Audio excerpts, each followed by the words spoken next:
નમસ્કાર, હું Anita Parekh, Jayesh TV India news में आपનું हार्दिक स्वागत है। नमस्कार। शराब घोटाला, पिछले 2 साल से ये शब्द आपने कई बार सुना होगा।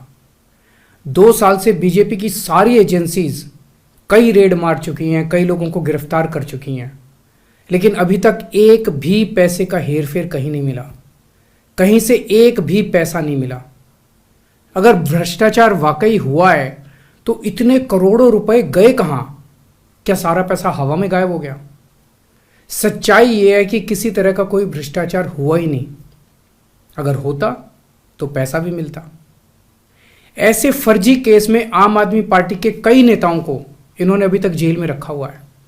किसी के भी खिलाफ कोई सबूत नहीं है, कुछ साबित नहीं हो रहा, खुलेआम गुंडागर्दी चल रही है, किसी को भी पकड़ के जेल में डाल दो।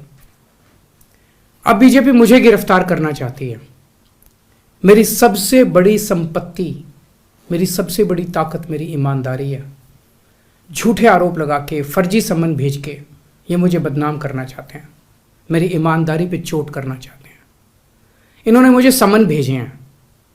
मेरे वकीलों ने मुझे बताया कि ये समन गैर कानूनी है। क्यों गैर कानूनी है?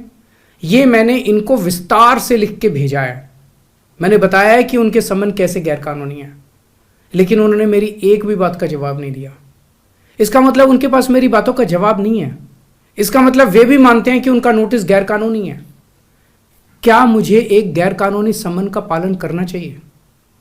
अगर कानूनी रूप से सही समन आएगा तो मैं पूरा सहयोग करूंगा।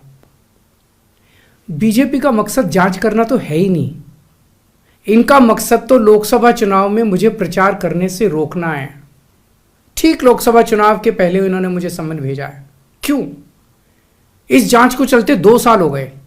अभी ठीक लोकसभा चुनाव के पहले मुझे क्यों बुलाया जा रहा है? पहले क्यों नहीं बुलाया? सीबीआई ने मेरे को 8 महीने पहले बुलाया था। मैं सीबीआई में गया था, उनके सारे जवाब भी दिए थे। लेकिन अब ये लोग ठीक लोकसभा चुनाव के 2 महीने पहले मुझे बुला रहे हैं। तो बीजेपी का मकसद कोई पूछताछ करना थोड़ी है। इनका मकसद है पूछताछ के बहाने केजरीवाल को बुला लो और उसे गिरफ्तार कर लो, ताकि मैं लोकसभा चुनाव में प्रचार ना कर पाऊं।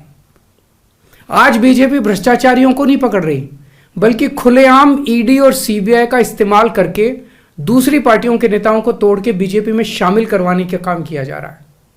एक नहीं, 2 नहीं, कितने उदाहरण हैं जहां किसी पार्टी के नेता के खिलाफ ईडी सीबीआई के मामले चल रहे थे या उन पर गंभीर आरोप लगे हुए थे। जैसे ही वो नेता बीजेपी में शामिल हुए, उनके सारे पुराने मामले बंद कर दिए गए या ठंडे बस्ते में डाल दिए गए। तो जो इनकी पार्टी ज्वाइन कर लेता है उसके सारे मामले रफा दफा कर दिए जाते हैं। जो इनकी पार्टी में नहीं जाता वो जेल जाता है। आज मनीष सिसोदिया, संजय सिंह और विजय नायर इसलिए जेल में नहीं है कि उन्होंने भ्रष्टाचार किया है, वो इसलिए जेल में है क्योंकि उन्होंने बीजेपी में शामिल होने से इनकार कर दिया है। आज हम बीजेपी का मुकाबला क्यों कर पा रहे हैं? क्योंकि हमने कोई भ्रष्टाचार नहीं किया।